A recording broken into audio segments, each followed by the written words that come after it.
Welcome to Entrepreneurs, Executives, and Eccentrics, a podcast dedicated to the stories, strategies, and secrets of remarkable individuals. Join us as we engage in enlightening conversations with intriguing entrepreneurs, accomplished executives, and fascinating eccentrics, exploring their journeys, triumphs, and unconventional wisdom that has shaped their success. Get ready to meet Ron Krudo, a master of turning businesses into high-value assets. His grow to exit strategy has revolutionized companies, transforming outdated operations into streamlined acquisition-ready powerhouses through strategic roll-ups and bold growth tactics.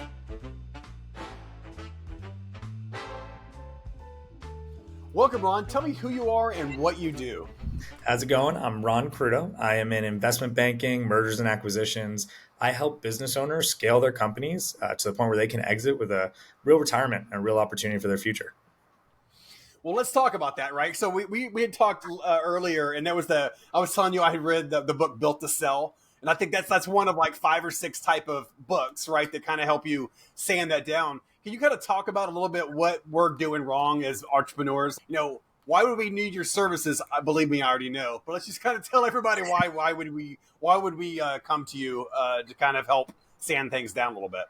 Absolutely. So I grew up in a family of entrepreneurs. My dad is an immigrant to the States. He's spent most of his life building businesses and growing them. But in every company, he was the hands-on operator. He was deeply involved in the business, owner-operators, they call them. And most of my clients are in that same bubble. They're middle market, maybe lower middle market companies, and they're looking to scale and one day exit their business. They've heard this, they've read the book, they've heard the concept, but they're so ingrained in the day-to-day. They can be a $40 million business, but they're there almost every day running it. And realistically, yes, there are people out there that'll buy that business. That person is going to want to be an operator. They're going to want to be someone who's running the company. That market size is very limited. If you really want to exit your business and get a huge value in your company, you want to build it in a way that you're not the day-to-day operator, that there are processes and systems in place that very clearly run your business, that you don't have to be checking in or changing the process on a regular basis. Saying, I know it all up here is not going to sell your company. And also looking at your financials. I think a lot of business owners, even at that level, when you're an owner operator, you know what's going on. So having financial statements and accounting that's up to date and proper budgeting and performas isn't on the forefront of your mind because you're already so in deep and ingrained. But if you take a step out of your business and you build things like that, it allows for someone else to come in and buy it. And when I talk about buying your business or exiting, think about it in this light. This is the largest asset you are creating in your life as a business owner. Your home gives you a huge value. Your car does not, and a lot of other things in your life definitely do not. Your business is the thing you're going to try to retire on. And so you want to build it in a way that someone's not going to just pay you 1 or 2 times or 3 times your bottom line, or EBITDA, as they call it, earnings before interest, taxes, depreciation, and amortization. But you want to get them to give you 5, 6, sometimes even 10 or 15 times, depending on the industry, what your value is. And to do that, you got to build it to sell. And that's the whole concept. It's don't be there and be in it every single day. Build it in a way that someone else can buy it and run with it. I'm going to give you one last thing, Scott, just because I always think about this. I had my first boss that I ever had. I was in like nonprofit life for a little bit before this. And my boss told me, I want you to build a playbook that if you ever got hit by a bus, someone could walk in here and run the company or run your position all by themselves. A little intense, but it definitely taught me a lesson on having a good process and everything in place. Yeah, so Built to Sell. One of the things, I guess, is like chapter 4 or 5 is the standard operating procedures, right? SOP. But you know, someone thing I've always wanted to ask someone in your line of business is, and I don't really know the answer, but I mean, I know a guy named Craig Sicanti over in Houston, Texas, is a professor of entrepreneurship at Rice, and I asked him this: what is the difference between 2, 3x, and like 10x? I think it's IP, but you tell me what your thoughts are. That's a very good question. Industry is probably one of the bigger ones. I will say that industry definitely affects the way your multiples are. If you're like in fintech or something like that, you tend to be on the higher end. Right. But I think intellectual property is crucial. Again, not being the owner operator that's there every single day is really important. The financial wherewithal, the mix of client base, if you got 1 or 2 major clients and that makes up 70% of your business, that's going to affect you heavily in the sale process. It sees it as high risk. Also, key employees. How connected are they to the business? If they have the flexibility to leave as soon as the transaction happens, that's going to be a bit of a concern for some people. Also, how you do your collections. If you're collecting properly and you're up to date on your payables, you don't have a huge debt stack on your company. While the debt doesn't affect them, they want to look at the way your cash flow and everything is being managed to make sure that it makes sense moving forward. That if they bought this company, they can see it in the future. And last but not least, something that's really interesting is, are you selling to a strategic or a financial buyer? Because that also affects you. If you're selling to private equity or if you're selling to someone else in the industry, the value, like someone in the industry, surprisingly enough, will actually pay a little bit more because they see a premium of growth compared to sometimes someone in the private equity side, unless they have like a mandate they have to meet. Now, I do like to point out that a lot of what we're talking about is organic. A lot of this is what we say organic are things that you can implement as an owner of a business. You can do it from day one, where you keep yourself out and you build those systems, or you can do it later and down the road when you're ready to sell a year or two out. You can start putting these things in place, hiring the right person and handing off the role. But there's also the inorganic aspect. If you can successfully go out there and buy a business or two and tuck it into your business or manage it in tandem with your company where there's economies of scale, areas where you can reduce costs and expenses. By doing that, you're showing a strategic or a financial buyer that you have built a model that can be scaled in a rapid way, not just organically, but in a very rapid, quick way. You go from having, I don't know, let's say 5 million in revenue, half a million in EBITDA, to buying another $5 million company. And now you have a $10 million revenue company, and you did that all within a period of 6 months. That's very impressive and very attractive. And people will give you higher multiples for accomplishing that. That's the first time I've heard that. So growth through acquisition. Well, almost like you're piling on your EBITDA through acquisition a little bit, or at least your income through acquisition. Now, okay, and when you say strategic, you mean someone who's like, you know what, I really need to grow this part of my business, but again, it's just turned around, right?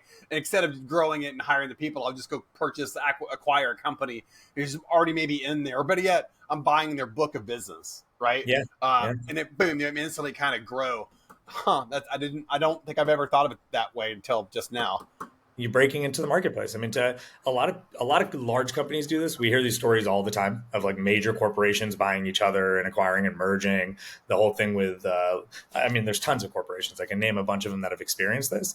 But the idea on the middle market level, or even the small business level, like lower middle market, if you were looking to enter a new marketplace and you're based here in Florida, to go and build a whole organic system in another state is sometimes challenging. Like, you as the owner operator are there every day. How do you open another business in another division somewhere else? Well, if you don't want to send someone out or do it that way, you can also acquire a company in another market. Same thing goes for, there's strategic value. Like I love service-based businesses, home service-based business, blue collar companies. It's surprising how many of those have hit hundreds of millions of dollars just through these small groups of ownership. But a great example is like pest control and lawn care. Very complementary businesses. They're both servicing a home in some way. Both have reoccurring revenue. Clients are paying them monthly to continue the service.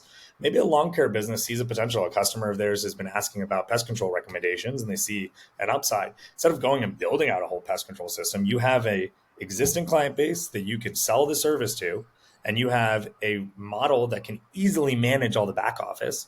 Why not go and acquire a pest control company a little bit smaller than yours, take on their accounting, their back office functions, all that stuff into the one holding company, and then utilize your customer base to grow what they currently have and utilize their customer base to grow what you have, sell it to their customers. You have that cross sale opportunity. And that is, again, it's impressive. It shows that you have wherewithal to grow your company. And if you want to do like a phased exit, let's say, get multiples, you can sell like 30 to 40% of the company today to a certain partner, sell it at one multiple, and then immediately take that same percentage, combine the new companies that you have, acquire more businesses, and stick around with 20, 30% over time, or 60%, and sell again at a much higher multiple because now the business is significantly bigger. Does that strategy have a name? Well, we call it grow to exit. I know that there are a lot of others that kind of structure. It's called a phased buyout process. But the whole idea is that you're phasing your exits. You're doing an initial exit. What I like to do with a lot of our partners, if it's done right, is fix the internal, the organic, get the company at a place where it could get a really solid value and be considered a platform business. Then go buy one or two companies. put them into the business. Like I said, make that company the main and tuck in the other two. Consolidate, right? Make same accounting, same, Exactly. yeah, get rid of Maybe them. you're Yeah. keeping them separate for like synergies purposes, whatever it is. But you have those three companies now coming together, consolidated balance sheets, consolidated P&Ls, all that good stuff. Then you get a private equity partner or a strategic partner to come in and purchase another minority position in the business, or maybe a majority, but leave you some equity. You go out there and now they're funding your future acquisitions. On the first two acquisitions, you probably use debt, maybe some of your own cash, maybe an earnout or a loan from the seller, like some unique financing structures. But then on this next phase, you're bringing in this new partner that's going to help fund those future acquisitions. So again, now you're a $30 million company. You bring in this partner who buys 40 to 60% of the company. You retain some equity. They give you the money to take you from that $40 million up to $100 million. And now you exit again with that 20%. The multiple on that 20% went from maybe 3 times the first time you sold it to now being 6 times the second time you sold it. So I just looked it up. There's no book called Grow to Exit. Just so you're aware. I mean, we've been talking about it. I'm in it. I like the feeling the energy on that grow to exit. And I Grow to love, Exit. I think everyone's talking right now about the biggest wealth transition of our generation Right. that we've ever seen. And unfortunately, a lot of these owners don't have kids that want to take it. They haven't built everything perfectly for a very clean exit, but they're ready to go. This is something, and by the way, when they sell, they're probably going to only make enough to keep them for 5, 10 years because you only get a certain multiple on your bottom line of what you've been bringing in. So why not do this over the next 3 to 5 years? Why not grow to exit? Like scale yourself up. Buy some of those of your friends that want to retire a little sooner than you do. They want to get out sooner. You already know they're there. Let them exit, but you buy them and then exit it in a much higher, more phased manner that allows you to really grow. So I'll wait a week or two before we put this out on live, but just so you know, growtoexit.com is available for about $2,000. Please go Oh, buy that. We'll push off on this going live just so it gives you some time to go negotiate that. But let's I talk love this. it. That's the thing. I always see the brand and like the ease of kind of taking in the name of things, subtitles, all this kind of stuff. But that is awesome. Okay, so there's also this concept of roll ups, right? Which is kind of along the similar line, right? And we met with a PE company probably 7-8 months ago, and what they were doing is where they were buying, as an example, every dentist office that would listen, Mm-hmm. right? Especially if they own the building, especially if they did this, especially if they had all the things, right? And they were just going and eating those dentistries, building, kind of up. And then they were allowing the dentist, like this main founder, to kind of stick around and hire the next dentist, right? And I'd never heard of that concept before. I mean, are you also in that kind of area where you roll up an entire type, 5 of the same, dentists, or 5, as your example, pest control and such? Right? Have you done that before? Yeah, absolutely. Absolutely. We've worked with partners before in that space. And it's like you said, it's called a roll up. I have 2 friends. One's a dentist, one's a chiropractor. And my biggest joke with them, I hope they listen to this, is telling them to start rolling them up because it is the best way for somebody who's, I mean, a practitioner is a practitioner. They're going to build their business. They can be hands on with their patients. But sooner or later, again, it gets to the point where how much value have you created within that business that you're able to exit? And so if you build it in that way, where you're just going to build it, you're the solo practitioner, maybe you have a couple of doctors under you, and then one day you're going to sell to private equity, they're not going to let you leave. They're going to hold on to you No. and want you to work there. You're the business, at least for 3 to 5 years. Now you're an employee. You built this business to be your business owner. You want to sell it so you can retire, and you have to stick around. Now, if you're really, really solid and are open minded to being a business owner, you transition that mindset from being practitioner to business owner. We start doing those roll ups. And I encourage it all the time. This is now a strategic buyer. You own a chiropractor office. You are a dentist, excuse me. So you're buying dental practices or chiropractic offices or doctor's offices to roll into you different practices and specialties. Now, we've done it before with private equity firms, though. A lot of the times what they'll do, though, is they're trying, similar to what you're saying, the roll-up ideas. They want to buy the platform business to then roll up companies underneath it, tuck them in. So if you can create the first platform, you've now created significant more value for them. If you can be the first lawn care company that showed them that I have a solid brand, vision, process, my leadership team is ready to go, and I just bought a company and did it smooth, then they'll start rolling up under you. You'll be that roll up partner. Yeah, but I also modernized the scheduling and I automated the billing and I basically made this old archaic dirty, gross, hard, and annoying to manage business, right? Yeah, And yeah, now, right before my lawn guys show up, you get a text, right? yeah. When is, it would literally be like coming through. I mean, it'd be coming through the fog, right? In terms of these businesses, I hate looking in my backyard and go, "Oh, I guess the pool guy's here." Right? I hate that. I wish to gosh that there was some type of He's software that 15 allowed minutes them to let. And how hard is that to do? It's not hard at all. And it feels like there's all these businesses that are kind of right for this. But what's interesting is what I'm starting to understand a little bit more about you specifically is that sure, it sounds like would you be more interested in as an example, a dentist or a practitioner that really understood, all those type of as kind of the minutia of dentistry, right? And then you can kind of show them how to go get the next 5 or 3 or 2, and then now your name is on their buildings, right? Because you now own the thing, right? And you're kind of rolling it up a little bit. But it Yeah. feels like is that where your area of specialty is, that type of practitioner, or you'll listen to anybody, and do you have any kind of specialties?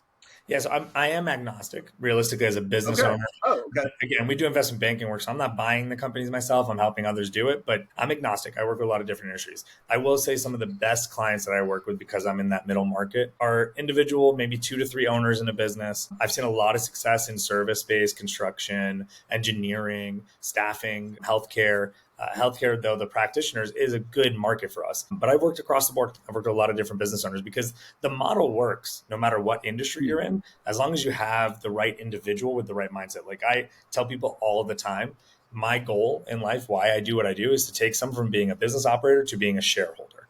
When you can flip that hat, when you can sit there and say, you know what, I am the CEO of my company, but I want to be the shareholder, the president of my business. And I want to be a holding company president. I want to be the leader of my shareholders and be able to bring in more opportunity and value at that level.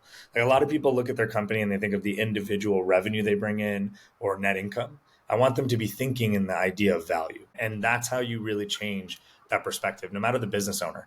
I want them to be thinking in that mindset of value. Because I think once you take a step away from that, that's where we sit and talk to people all the time. Everybody's excited about the idea. Everybody's excited about the model. You don't have to exit to private equity. You can exit, go public if you want to. The whole idea here is, how do you really own the model and take the step-by-step process? And that's what we try to help out with. The organic stuff that we were talking about earlier, a lot of people Right. do that.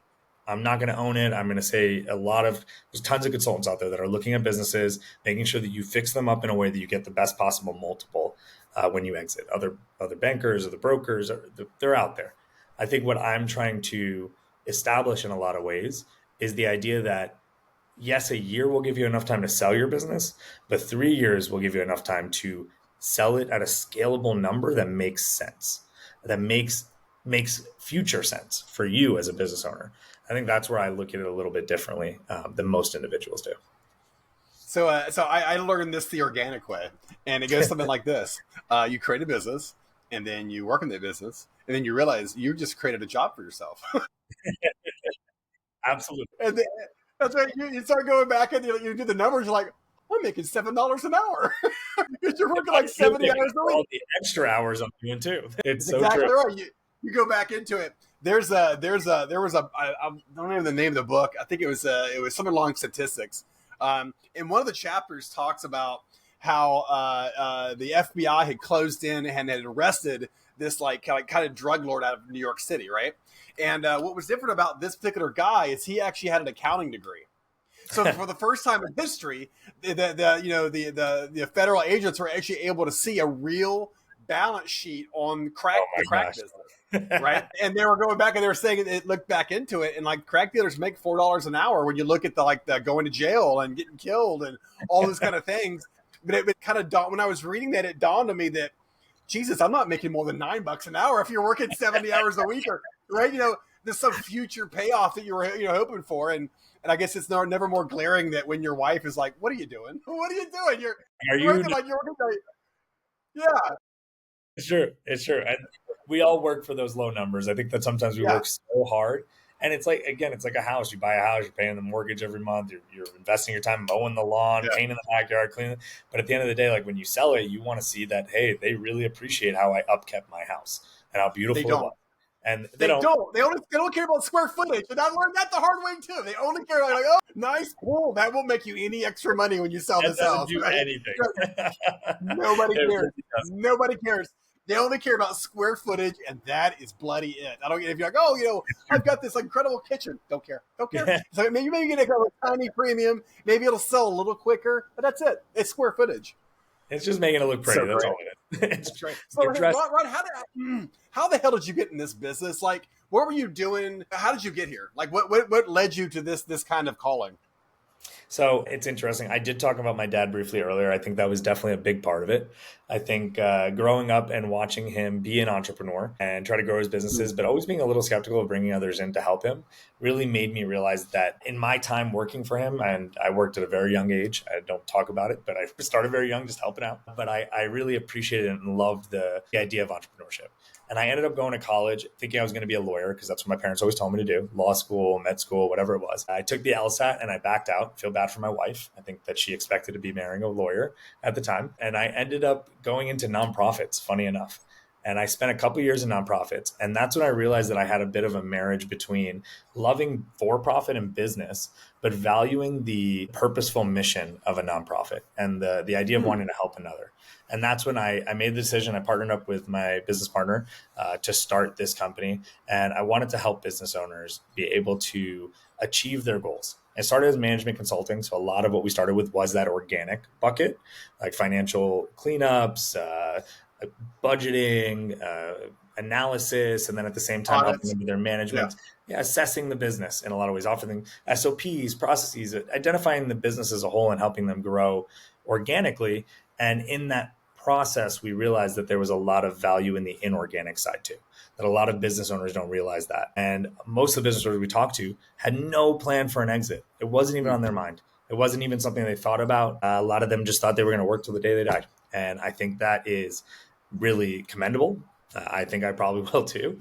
But you want to make sure that you're leaving something for your family. Every single one always said, I want to leave a legacy. I want to leave something for my family. I want to take care of the people I love. So when we were doing that management consulting and I was marrying what I was doing in nonprofits and thinking about my father and what he had built, I realized that what I wanted to do was really hone in this grow to exit, really analyze this concept of within a period of 3 to 5 years, you can take what you built and exponentially grow it and exit it in a way that makes you feel good and leave something for your family and leaves a legacy for everyone. And people can still stay involved. I have plenty of businesses that a family member stays in, is still working, is still in, has some shares, whatever it might be, but it created more value. A lot of these business owners didn't have a plan for exit. And if we truly looked at their exit, it would have been nowhere near what they had hoped for. And so that's why I looked at this a little differently. So okay, so what's your process? Asking for a friend. What's your you take on a client, you do your song and dance, like okay, let's do this, execute an SOW, probably MSA, and then audit. You try to go figure out what are you looking at. I'm assuming is the first step.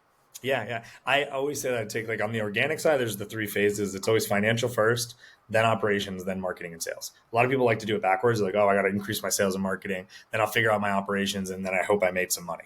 You look at a business in the complete opposite way. We think the financials is the bloodline of the business. We understand where were you losing? Where were you gaining? What's going on in your numbers? Most business owners, even in the middle market, don't have up-to-date financials. So we jump in there first.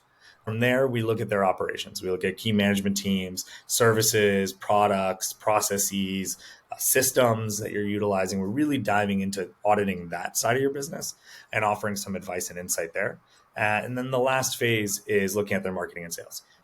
Where is additional revenue coming from? How reoccurring is it? What's new opportunities? Because you're going to want to sell this to future partners as well. Like what's an upside in growth? After we do that and we implement some of those elements of change, then our team goes into, if the client is open to it, the next phase, which is search. We start looking for companies on and off market that could be possible targets for our clients. We're having conversations with tons of business owners. Acquisition clients. Acquisition. Okay. Yes, Okay. exactly. Acquisition targets. Who would you potentially match with? We're looking at unique industries, synergies, similar industries, trying to find the unique opportunity that'll be a perfect buy and a tuck in for their company.